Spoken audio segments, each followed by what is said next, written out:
স্বাগতম প্রিয় অষ্টম শ্রেণীর শিক্ষার্থীবৃন্দ। আজ আমরা দেখব জোড় ক্রমের ম্যাজিক বর্গের ম্যাজিক সংখ্যা নির্ণয় এবং ম্যাজিক বর্গ গঠন। এখানে আমরা 4-এর গুণিতক অর্থাৎ 4 ক্রমের, 8 ক্রমের, 12 ক্রমের, 16 ক্রমের এগুলোর নিয়ম দেখব এবং ম্যাজিক বর্গ গঠন করব। তো প্রথমে আমরা 4 ক্রমের অর্থাৎ 4 গুণ 4 4 ক্রমের একটি ম্যাজিক বর্গ গঠন করব।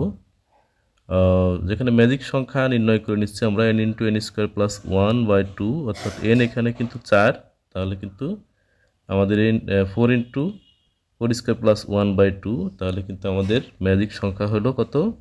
34। তাহলে আমরা এখন ম্যাজিক বর্গ কিভাবে গঠন করতে হয় সেটা আমরা দেখি। তো প্রথমে এই বর্গটিকে কোণাকুণি অর্থাৎ ডায়াগোনাল কর্ণ বরাবর ডট দিয়ে রাখতে হবে এবং উপর থেকে সংখ্যাগুলো কাউন্ট করে লিখতে হবে, কিন্তু যে ঘরে ডট আছে সেই ঘরে সংখ্যাগুলো লেখা যাবে না, কিন্তু ডট থাকা ঘরটা গণনা করতে হবে। প্রথম ঘরে ডট আছে, তো এখানে আমরা এই ঘরটি হচ্ছে 1 নাম্বার, তো 1 লিখলাম না, তারপর 2, 3 এভাবে লিখে দিতে হবে। যেই ঘরে ডট পড়েছে কোণাকুণি সেই ঘরে আমরা গণনা করব, কিন্তু সংখ্যাটা লিখব না। তো এইভাবে আমরা কিন্তু লাস্টে এই যে 15 পেলাম। এখন আমরা ডট রয়েছে সেই ঘরগুলোতে সংখ্যা বসাবো নিচের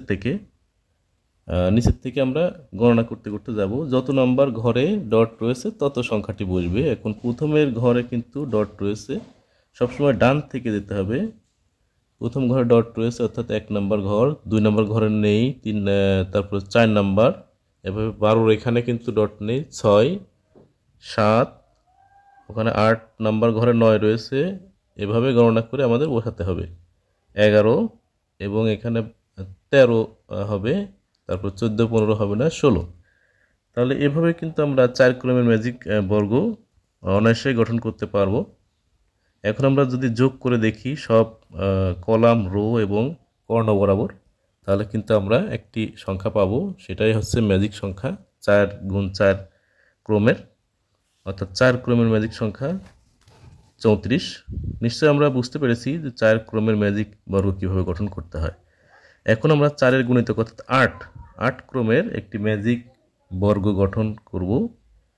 তো প্রথমে আমরা ম্যাজিক সংখ্যা নির্ণয় করে নিই। এখানে n এর মান কিন্তু 8, অর্থাৎ n × n² + 1/2, তাহলে 8 × 8² + 1/2, তাহলে আমাদের পাচ্ছি হচ্ছে 4 গুণ 65 অর্থাৎ 260, 260।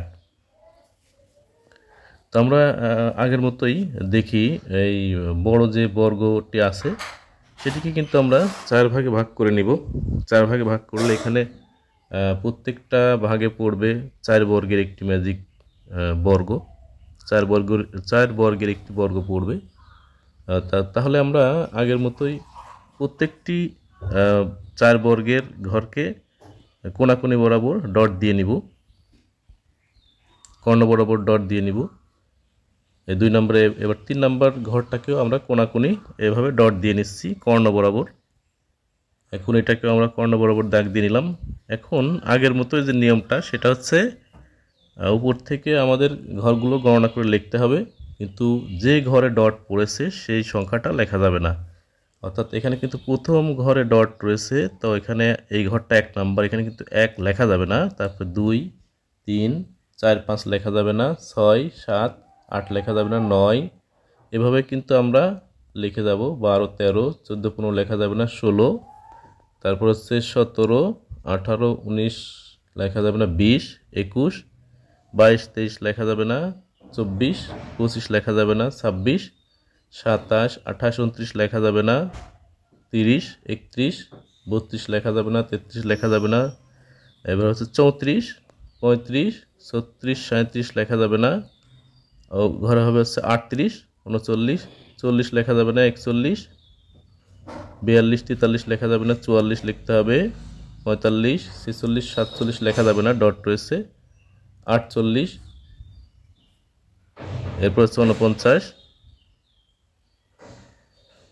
তারপর 50, 51 লেখা যাবে না, 52, 53, তারপর 54, 55 লেখা যাবে না, 56, 57 লেখা যাবে না, 58, 59, 60, 61 লেখা যাবে না, 62, 63।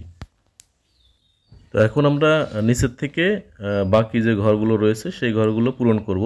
নিচের থেকে ডান দিক থেকে যেতে হবে, যে ঘরগুলোতে ডট রয়েছে তত নম্বর ঘরে তত নম্বর সংখ্যাটা বসাতে হবে, অর্থাৎ ঘরগুলো কাউন্ট করে যত নম্বর ঘর রয়েছে সেই তত নম্বর ঘরে তত সংখ্যাটি বসবে। এখানে 1 5 নম্বর ঘর ছিল, এটা 8 নম্বর ঘর ছিল। নিচের থেকে ডান দিক থেকে যেতে হবে, এটা 10 11, এভাবে কিন্তু আমরা যত নাম্বার ঘর ফাঁকা রয়েছে অর্থাৎ ডট রয়েছে তত সংখ্যাটি আমরা বসিয়ে দিচ্ছি। আমরা নিশ্চিত বলতে পারি লাস্টের ঘরে কিন্তু 64 হবে। তোভাবে আমরা ঘরগুলো পূরণ করে দিব। 23 24 না 25 এখানে হবে। এভাবে কিন্তু ঘরগুলো প্রত্যেকটি ঘরে কাউন্ট করা হচ্ছে, কিন্তু যেখানে সংখ্যা নেই অর্থাৎ ডট রয়েছে সেখানে কিন্তু আমরা বসিয়ে দিচ্ছি সংখ্যাগুলো। যত নম্বর ঘর তত নম্বর সংখ্যা, নিচের থেকে ডান দিক থেকে যাচ্ছি আমরা।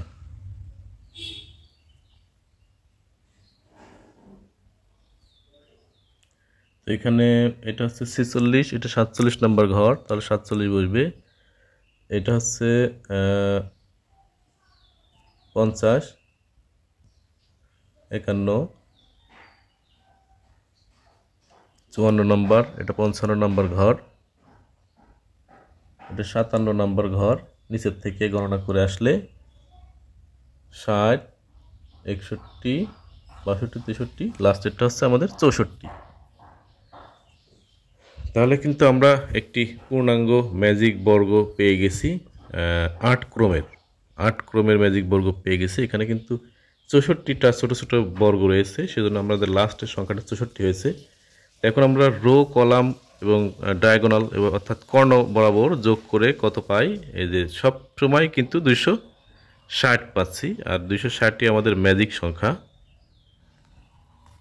তো নিশ্চয়ই আমরা বুঝতে পেরেছি যে 4 ক্রমের 8 ক্রমের বা 12 ক্রমের বা 16 ক্রমের অর্থাৎ 4-এর গুণিতক যে ক্রমগুলো রয়েছে জোড় সংখ্যার, সেই ক্রমের ম্যাজিক বর্গ কিভাবে তৈরি করতে হয় খুবই কিন্তু সহজ, একটু প্র্যাকটিস করলে পারা যাবে।